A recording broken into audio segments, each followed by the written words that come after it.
Hey guys, before we get into the interview, I want to set this up just a little bit. I've been releasing music and dealing with Spotify promotion for a long time now, and over the last decade, I've seen just about every version of playlist marketing: the good, the bad, the sketchy, and the completely useless. And the frustrating thing is, as an independent artist, you're not just looking for a bigger number on Spotify, you're looking for actual listeners, people who might save the song and follow you and check out your next release, and hopefully become real fans. And that's what made this conversation with Noah from GPM Music interesting to me, and hopefully to you guys too, because instead of just talking about getting streams, we got into what proper music marketing is supposed to look like: realistic expectations, advertising your song the right way, finding the right audience, and actually communicating with the artist through the process. I'm also going to be doing a follow-up video as part of this where I show a real campaign they're running for my new single, Echoes of Your Touch, from Rock Scissors Paper. But first, I wanted to have Noah explain what's really going on behind the scenes with music marketing online, and along the way, you're going to hear just how crazy some clients can be. Let's get into it.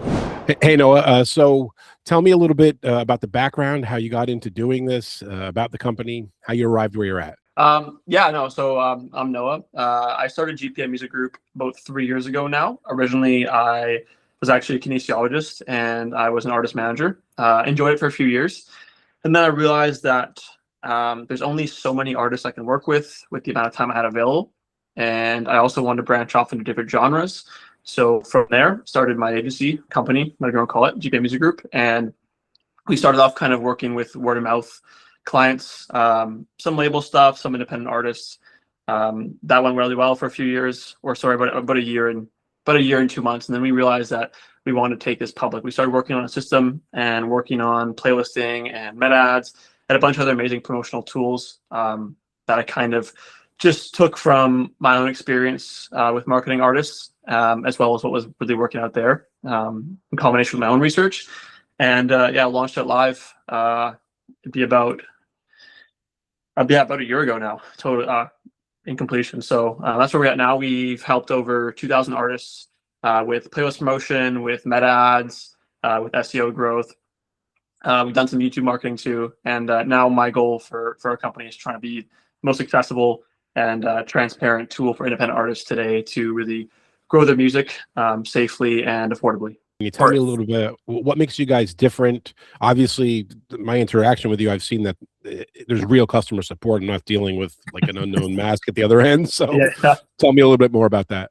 For sure. So pretty much what Spotify and your distributor, what they don't like is guaranteed payola and guaranteed placements. And what that means, essentially, you're saying, hey, and you're paying a certain amount of money to get onto a playlist. Now, that playlist might have bot streams, that playlist might have real listeners, depends, but they don't like that. So what we do is we kind of act as a middleman where we have a contact list and a network of curators who we vet and screen daily to ensure that their playlists are grown with no bots. It's all organic through meta ads or through, again, SEO growth, which is pretty much search engine optimization, which is like appearing in comments or Google, or you search Spotify and it appears that way. And we ensure, again, they're grown safely, and then we pitch your music to these playlists. So for us, when you come to our website and you're looking to maybe get some traction on Spotify, if it's an early release or it's a release that's already out for a while, or album or whatever it is, we would essentially pitch your music to an allotted amount of playlists, and then you land on some of those playlists. If you don't land any, we refund you immediately because, again, there is no guarantee. We have to screen the artists themselves too. We have to make sure everything's looking good on our end and make sure it's a proper fit. And that's part of the service too, right? And I guess go on your question there about your experience with others and what makes us, I'd say, not in terms better, but just more transparent and more effective. It's the fact that we really want a genre match. And we really want to make sure that you're a good fit for the playlist as much as the playlist is a good fit for you, and make sure all the middle ground is safe and clean. Because what we don't want is a bot takedown from Spotify, any issues with the distributor, or any nonsense like that. So for me, the most important thing is organic, safe streams and abiding by Spotify's terms and conditions as well as the distributor's terms and conditions. Right. And it's a lot like for a guy who's been around a long time like me, it's the modern version of hiring a radio promoter. You used to have a guy that would go around to the different cities and try to get you on stations or target areas, and that's what you're doing, but in the digital world. Yeah, pretty much. You talk about the safety of playlists. and matching genres and whatnot. Yeah. I think for people who maybe are just kind of new to it, let's talk a little bit about what playlisting is, what they can expect from it, because I think some people don't understand exactly what to expect as far as building an organic, lasting audience versus playlisting and that kind of thing. 100%. So essentially, the whole playlist marketing ecosystem is based around getting your music into slots in active playlists that are filled with fans looking to discover new music. So how that works is usually curators will grow playlists with meta ads, again, or SEO, and they bring listeners to these playlists. And it could be as simple as an ad saying, hey, top pop hits, which is something I don't really like to do, and I'll maybe elaborate more on that later. Or there's something like, hey, this is the best music for late night drives, or heartbreak, or the gym, or fast driving, or whatever it may be. And then you pitch your music to curators, and curators might say, hey, this is actually a really good fit. I'd love to slot you on. They get you in a slot. People are coming through and discovering your music there and scrolling through, and oh my God, that song is really good. And they add it to their own personal playlist, or they save the song. So that's the basis of playlist marketing. Now, playlist marketing sometimes gets a bad rap, again, because of the bot epidemic that happened a few years ago. And just for educational purposes, pretty much what happened was a lot of your favorite artists, the biggest artists in the world, as well as smaller artists, were essentially buying botted streams. So malicious curators would run playlists, and they would have bot farms or stream farms. So essentially a giant warehouse filled with iPhones that would stream that playlist over and over again. Mm-hmm. And then you would get your music on there for cheap, and it would run your numbers on Spotify up and hopefully trigger the algorithm. Now, Spotify went crazy with like machine learning and a bunch of different AI tools to detect botted streams, and they really they actually put a lot of marketing budget towards that. So now that's pretty much impossible because you can get flagged just like that. And so much so that sometimes people who get or who actually just grow their music organically, even say, like, I had a friend whose song went viral, and he got flagged for artificial streams, and because Spotify noticed such a big uptick in his streams pretty much in a course of 3 days. So anyway, so pretty much what happened was, from there, the real playlist marketing emerged, which is no longer botted crap. It's essentially that, again, curators will grow these playlists with meta ads and find real people who are clicking onto these ads, onto these landing pages, onto these playlists, hoping to discover music with a similar vibe to the music in the ad, or in a certain genre or mood, again, that the ad was and the creative was focused around. They come in and they discover your music in those playlists. And that's pretty much how it works from a strategic point, I guess. Right. And so if you're someone who's just starting to get your music on Spotify, or just learning about it, and you're hoping to build a lasting audience, the thing you're mostly focused on, and why it's important to have a good match to the playlist, is you want people to save the song or put it into their own playlist. And that's what's going to get the Spotify algorithm to then start showing it to people on stuff like Discover Weekly and whatnot, right? Exactly. And maybe that's a good kind of tie into what I like to at least think makes us different as a company, is that for us at GPM Music Group, what's the most important thing, again, aside from organic streams, is and real listeners and no bots, is playlist matching and genre matching. Because if you discover, let's just say an easy example. Let's say you pitch your music, or you get pitched by us, and you land in a playlist that is really, really tight to your genre. Maybe you make pop punk or something like that. Right. And the artist discovers you, and they're searching for pop punk. They're searching for a mood that fits that. Maybe it's 2000s nostalgia. Maybe it's some kind of like workout or skateboarding music. I don't know, just shooting out there. They're way more likely to save that song. It's going to be less of a passive listening experience. Whereas if you got placed on a playlist that didn't really fit your sound properly, or maybe it was a very generic top 10 pop punk hits from this week, people are coming there and they're just looking for passive listening. They're not actually looking to discover and absorb new music, right?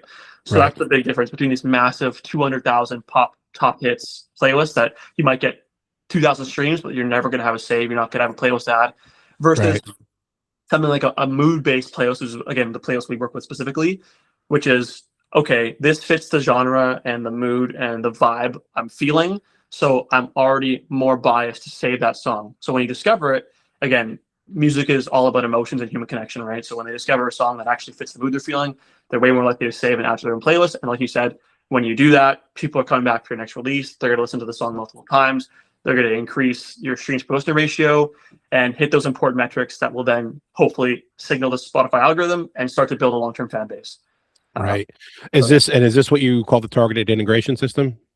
Yeah, pretty much. So essentially, the Spotify targeted integration system is a fancy coin we termed it. Pretty much is our pipeline for how we take artists from kind of either if they're brand new or just starting out, or you've been making music for a while and you just haven't promoted in a while, or you haven't really tried any kind of full setup pipeline. And it essentially is playlist marketing, and then a custom playlist build, and then meta ads. Playlist marketing is, again, the playlist pitching. We get you in front of curators, and we get you in front of playlists that fit your sound, and they're all bought free.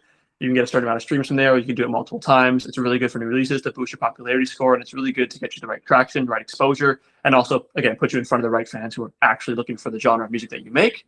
Right. And then the second step would be a custom playlist build. So we would essentially build a playlist for the artist from scratch, based around exactly what they want, exactly what demographics they want, exactly the exact areas and geography they're looking to promote to.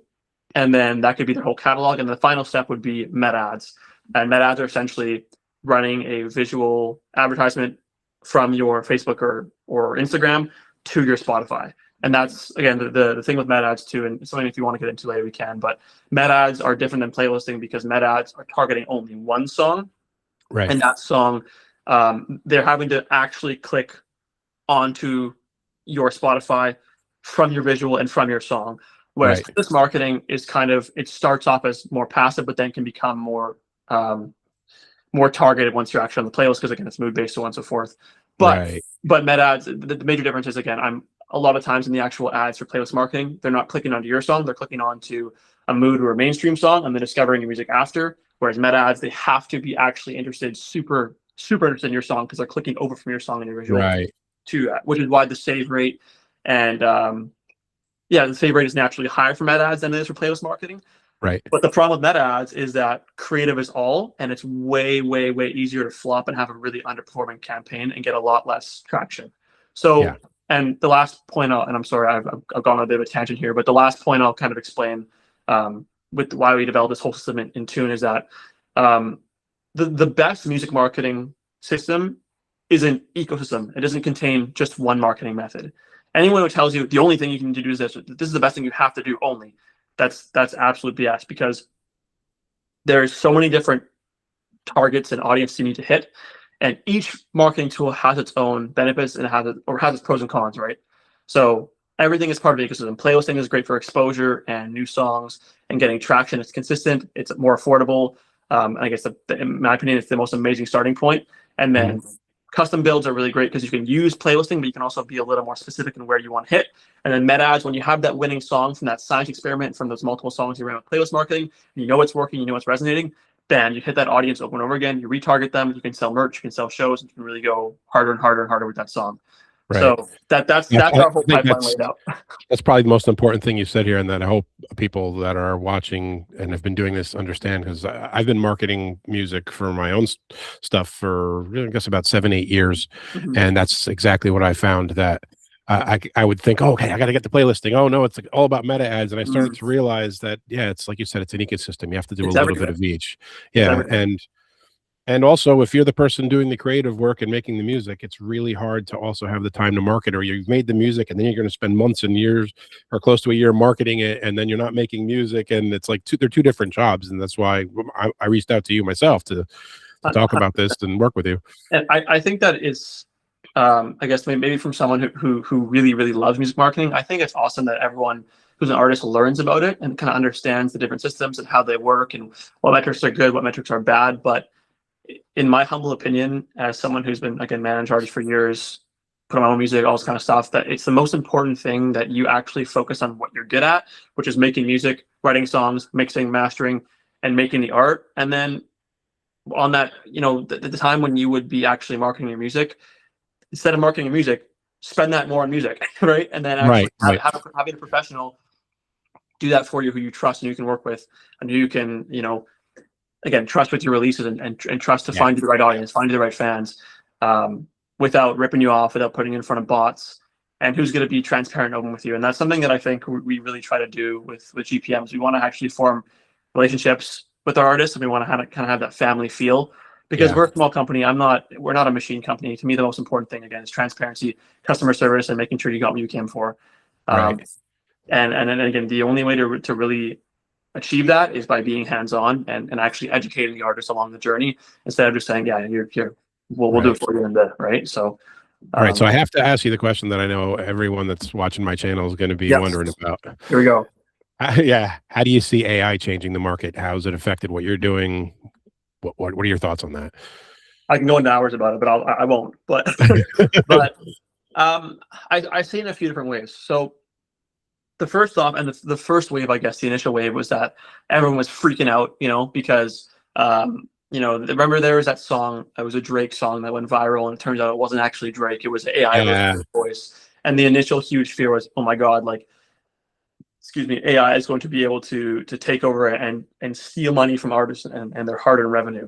And while I believe, like, excuse me, that's can still be the case, I think that there are AI tools that can be used in conjunction with artists that can be really beneficial. And I'll tell you a story.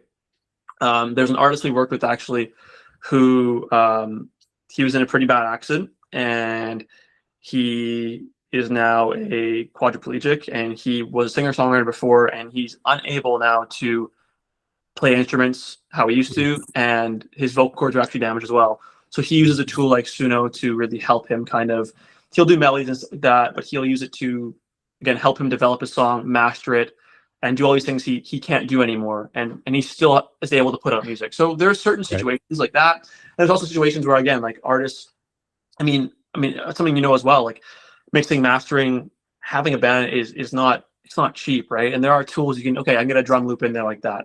And you can get, okay, I want to make this guitar solo a little bit differently. Now, where it gets dicey is where the entire thing can be AI created, and then you're having artists who are, again, I don't like to use this term, but not real artists. It's they're I can see how they're potentially like other artists who are been making music from scratch, writing it, recording it, mastering it with the whole band, can be frustrated and upset about it. And I completely get that side of the argument. And I think both sides have solid points. Yeah. But the point I would argue with that is also that the actual amount of AI music on Spotify that gets any pushes is pretty low, and the amount of time Spotify's putting into identifying that, now they just came out with the green check mark. I'm not sure if you heard about that. No. But essentially, Spotify now, if your music is deemed AI on Spotify, you're not going to get the green check mark, the verified check mark beside your name. Whereas any artist who's they can tell it's not AI is going to get a green check mark. So it can help the listener distinguish between what's AI and what's not. And and again, at the end of the day, it's also up to the listeners too, right? Like, do they care? Like, do they really want AI music? Do they notice the difference? Right. Are they, so there's so many sides to it. I have my own opinions. I'm relatively impartial. I think that in certain situations, AI can help artists be better and make better crafts, but in some situations at the same time, it can definitely take away from other artists too. That's an argument I've made that has caused quite a bit of a war, I guess you could say, because, and I had an experience, I guess it's about 12, 15 years ago when I went into the studio with a different project, and we worked with a Grammy nominated producer, and he took the music we had, which was good, and made it great. And it was little tweaks. It was a melody change here. It was a, why did you stop there? Just put the parts together. These kinds of things. Yeah. But it was very expensive to work with him. When Suno came out, I saw that it could be used one of two ways. One, you could, like you said, just create music with AI and throw it up there, and you didn't really have anything to do with it. And claiming that you wrote it is kind of like ordering a pizza and saying you cooked dinner, which is kind of weird to me. But I also saw that if you used it in a different way, it kind of like democratized the process of working with top level writers and producers. You could take a demo that you had recorded, uploaded it, tell Suno to cover it, and go, oh yeah, I didn't think of doing that in the bridge, and that's neat if I do the melody that way. 100%. And 100%. So it's a good suggestion machine for me. Yeah, that's almost the perfect way to put it. If you use it as a tool and not the be all end all as a musician, I think that musicians should always be looking to adapt, like any field, whether it's tech or whether it's art or whether it's whatever, right? Like, there's always going to be something that comes up that makes your life easier. It doesn't mean you should necessarily do it, but I think it'd be silly not to investigate it. And again, there's a couple producers I work with now, and they'll essentially, like you said, plug their demos in or plug artist stuff in. How can I make this better? Can you try doing this with this bridge compared to what I've done before? They'll make, I don't like that. Oh, that's actually really cool. And they'll do it on their own, or they'll use a couple of different loops from Suno. Or even I know artists who will there's actually an artist, and he went relatively viral, but he sings and he's a great singer, but he would use Suno. I mean, maybe it's another AI tool, but he would use an AI tool to essentially help him kind of master his voice, and maybe like again, like almost mix and mastering it pretty much, Right, without having to pay $400 to get a song mixed and mastered.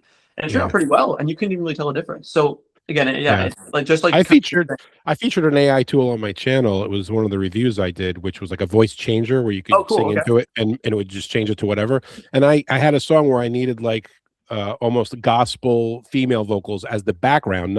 They were harmonies. They're underneath the main vocal. It was like it was a blues gospel kind of thing. And I could have. I guess it sucks that I didn't hire a bunch of singers, but I couldn't have afforded to hire a bunch of singers that I needed or gotten the studio time to do that. I just sang it myself and changed the voice and made the harmonies that way. There you go. And one other thing, it's a good analogy. It might be slightly off topic, but if you look at things like Claude Code, Claude Cowork, and these like how AI tools in the tech world are just changing every single day like that. I mean, essentially you're coming in and you're saying, hey, I want to go from point A to point B. I don't know how to do it. Can you please do it for me? And the tool will do all the plugins, they'll do all the coding, and it'll give you point B faster. And that's what humans want. They want efficiency, right? Right. And in my opinion, with Suno exactly, or the example would be, you can come in from point A, here's this melody, here's this vocal, here's this guitar lick I wrote. I need drums, I need a female singing in the background, I need this overlay, and I need a bass guitar. And instead of having to hire the band, find people to source it, go through do that, get the mixing the engineer to make the changes to it. You can just say, hey, I want this, and this, and within 3 minutes it's done. Yeah. And in a situation where someone couldn't afford and it would never happen, they're able to do something that never would have happened. It does. I can see where the argument comes where it gets under people's craw when you could have afforded it and you're an artist that could do these things and now someone doesn't get a job. But for people who never were going to make the art because they couldn't, now at least they can. Yeah, and I mean that's the argument too in the tech space and the industrial space, where it's like, hey, all these engineers and software engineers are losing their jobs to AI, and honestly, I mean the initial argument was all these musicians are going to lose their jobs to AI. All these studio guitar players who are hired and their job is to play professional licks and stuff like that to be recorded on songs, right? Stuff like that. But again, at the end of the day, the world changes and people are always, in my opinion, 98% of people are going to go for what's more affordable and what's more convenient. And if that's typing a 10-second prompt into Suno and getting an amazing guitar lick that's studio quality, people are going to do that, whether it's morally sound or not. So, that's smart, right? And it might not be. Go ahead. I'll come off the topic after this one other thing, but something I've noticed by watching people's comments and thoughts on it online and being exposed to so many people. My wife had written a paper. She's a visual artist, well-established one, and she wrote a paper saying that all of the AI art was eventually going to make human art more valuable because people will be inundated with generic art and they'd crave the human creativity. And I'm starting to see that happen where people are giving higher value to what other humans create. 100%. And something that's a little bit weird, I guess you could say, rather than being generic, because it's too easy to make generic stuff with AI. Well, time is money, right? So people can see like you said, the value in the fact that someone blood, sweat, and tears over a track or over art or painting or whatever it may be for something that was cooked up in 10 minutes. And when the lines begin to significantly blur between those two, that's when it gets scary. But I think right now, where we're at in this space, I think most of the time you can kind of tell if it's AI, and the times you can't, or if it's like it's something like you explained, hey, I just needed this extra loop, right? I needed this snare, or I need a bit of like a female singer kind of just in the background in my song. And in my opinion, again, that's cool. There's nothing wrong with that. But again, like we said, when the lines blurs, when it becomes really, really close, and then people are losing their jobs. And I mean, I think each side of the argument, I think there's never going to be a win. There's not going to be one side. You see the comments. You see Suno's their Instagram or their Facebook. You see an ad for them. You look at the comments. It's just they're getting lit up, right? Yes, they are. Right, and it's a hot topic. It's a button that you push, and people aren't happy. Yeah, it's it's interesting. And even graphic designers, we have an editor who I just talked to last week, and he's terrified. He's like, hey, with this new Claude stuff, you can go and do a static ad or a static this in 3 seconds, and it takes me 25 minutes to do it. And I said, don't worry, brother, you're not going anywhere. Don't worry about it. But in the music world, it's affected, I think, probably to the greatest degree, people that do sync licensing, because somebody who's a showrunner who's doing little generic song bits in between commercials and things like that, or running up to a commercial, they don't want creativity. They want something that sounds kind of like AC/DC, but not, and just put it before the thing go. So those people are losing jobs, and that really sucks. 100%. And I think at least that the positive in my side, maybe I'm just kind of a glass half full type person, but in my opinion, I don't really ever see full-time artists becoming obsolete. I think that music was created by humans to be perceived by humans. That's the art of music, and I think that that'll never be lost, even if AI becomes even better than it is now. I think there'll be a mix of it here and there, and I mean, we can already kind of see it on Spotify, and you can already see also Spotify coming back and saying, hey, hold on, we need to find a way to distinguish which is which, and provide and allow listeners to make their own decision. Right. So for me, it's cool. Suno's a cool tool, but at the end of the day, as long as independent artists are still able to, from scratch, make a song, write the licks, write the lyrics, perform the song, get it mixed and mastered, put it out there, and make money off it. To me, that's the most important thing. So. All right, so I got one other question for you. This one I try to ask everybody I interview when it's at least pertinent, and maybe you don't have an answer for it, but I'll try. Since you've started this, what is the craziest weird experience that you've had? Oh God, that's a good question. Do you have one? Yeah. I'll try to sum it up. So the nature of music marketing is interesting because you deal with thousands of different artists from different backgrounds and different genres and different personalities, and artists can be characters, of course. And I guess part of what I love about my job so much, being able to listen to different music and deal with different people. But we've had a couple of experiences where we've worked with artists, we pitched into playlists, maybe we've done some meta ads for them, and their campaigns gone well, or maybe it's not gone well. And if it doesn't go well, the most important thing for me is that I want to make sure that we can make corrections, make adjustments, do extensions, and figure it out so that they got the results they came for. I guess it's something else maybe I'm not too sure a lot of companies in my space are doing, but that's really important to me. But we've had some characters where they do a campaign, maybe the first 2 weeks aren't going well, and instead of saying, hey, here's the results so far, what can we do? And to which I would say, hey, yeah, no problem, let's get an adjustment done, let's get some slot changes, maybe we can fix things. One gentleman threatened to show up at my house and murder me. Oh, jeez. Interesting. Yeah. The internet. Yeah, I've been chopped down a lot. You got to have a thick skin in this industry. Yes. And, but what the crazy part is, and maybe it's the weirdest part, is that I'll get messages from artists sometimes if their campaign isn't going as planned, again, because it is all organic marketing. And our job is to eliminate as many variables as possible, but the main variable is the music. So sometimes we have to make some adjustments here and there. And they'll be super unhappy, and you're an a-hole, and you're this, and you're scum, and you're a scammer. And I'm like, I'm really not, but okay, I want to help you. And then we come up with a solution. We provide, we extend the service, or do whatever we need to do to make sure they get value for money, and they get educated, and they get helped. And then after that, oh my God, you're the best. You have a lifelong customer. Blah, blah, blah. And I'm like, 3 days ago, you threatened to kill my family. So I don't know what's going on here. Yeah. So God. I guess that's part of the weird situation. Is just back and forth from that the. Does lead me. It leads me to a question I didn't get to ask. You reminded me. Sure. So do you ever get a situation where, what do you do if someone submits to you and the music's just not up to par? Maybe they're young and it's not really ready for release yet. How do you gently tell somebody, hey, I can't market this because you guys need to work on it better? Sure. A good question. So two things. The first thing I do is I listen to the song, and if it's not polished enough, or it's just I deem not ready, I'll usually message the artist and just chat with them about it. Maybe they have some other songs that are in the vault different. They can send me. I'll usually just ask for a Google Drive with some different music, and then if nothing really in there is fitting, maybe there's a song I say, oh, this might work.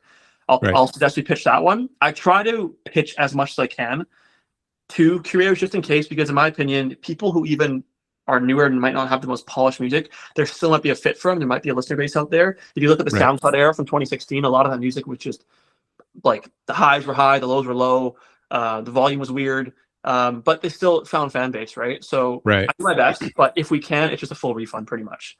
So Gotcha. and this could be for any artist. It could be a really amazing, maybe it's like a deathcore band where it's like, hey, you know what, like we have, and this is actually a good tangent too. So playlists usually come in rotation. Playlists have a lifespan, right? Right. 3 to 6 months usually per playlist before the metrics start to die off a little bit, and then it doesn't make Right. sense to pitch anymore because then you're not going to get any value for it. So maybe we don't really have any, like super heavy like black metal playlist in rotation, and then we just even if they're a great band, we just refund the money and send it back. Right. And that's the same thing for artists. Again, we try pitching them. Maybe they get one curator accepts them and sounds good, you're on one playlist, and then we just refund the rest of the money to the value. So maybe they'll end up spending $18 or whatever it is. So right. Does that kind of answer the question? Yeah, no, that totally answers the question. Yeah. So is there anything else you wanted to mention about the company or anything before we go? Yeah, I mean, I just in general, I think that something I really, really want to express, I guess, to independent artists is that I encourage everyone to try everything. I don't think there's a wrong choice you can make when it comes to music marketing, because even if you make a choice, as long as it's not bots, if it's no bots, it's the right choice. Right. Then you can try different things and you see what works. Maybe your music works better with organic marketing. Maybe it's an amazing fit for playlists. Maybe you have custom meta ads. Maybe it's clipping, whatever else it may be. Maybe it's anime edits. But at the end of the day, the more experience you have, the more you can go and say, hey, that worked for me, or hey, that didn't work for me. I'm going to try this instead. And when you find something that works, stick with it, build a team. If that's us, if that's with another company, if that's with an independent music marketer, as long as you have someone who's got your back and cares about you as an independent artist and wants to succeed, is going to be transparent with you. That's the most important thing, because again, I believe that artists should be focusing on making music. And while they should be educated in music marketing, they shouldn't have to do it themselves. They shouldn't be alone in that. They should have a professional or a team that's going to help them and put them in the right situations and in front of the right audience, so they can build a fan base while they make great music. And that's kind of that's my whole spiel. Thanks, man. I appreciate you coming online and doing this with me. And just for the audience, I said at the beginning of the video, I'm doing music promotion with Noah. We'll be back in a month with another quick video where he'll just kind of describe what he's done and how it works, and we can talk about the results, and that way you guys can see as we go real-time results with the campaign. 100%. Super excited for it. Thanks, Mark. Thanks, Noah. Talk to you later. So there it is. I hope you guys got something out of it. If you're releasing your own music and looking into that marketing black box a little bit, maybe you learned some tips and tricks and things to stay away from here. And if you want to work with Noah and GPM Music, I've got links in the description below. My experience so far has been really good, and these guys are the real deal. And as I said, they're running a campaign for me for my first single from Rock, Scissors, Paper. The song's called Echoes of Your Touch, which is playing in the background now, and you can check it out. And I'm going to follow up in a few weeks and show kind of the results we're getting from the campaign they're running for me. And as always, guys, if you have any questions or comments, please leave them below. I get back to everyone as soon as I can. And until next time, keep making great music.